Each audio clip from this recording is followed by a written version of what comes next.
জোড়াসাঁকোর যে অর্থাৎ রবীন্দ্রনাথ ঠাকুরের পৈতৃক নিবাস সেখানে যাচ্ছি।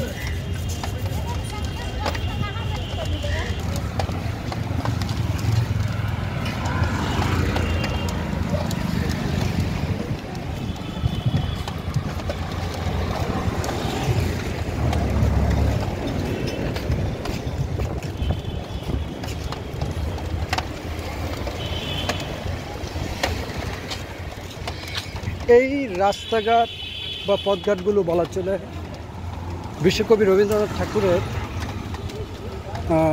জন্মভূমি হওয়ার জেরে এখানেই তার খেলাধুলা, সাহিত্য চর্চা, পড়াশোনা বা জীবনের অধিকাংশ সময় এখানেই সে কাটিয়েছে।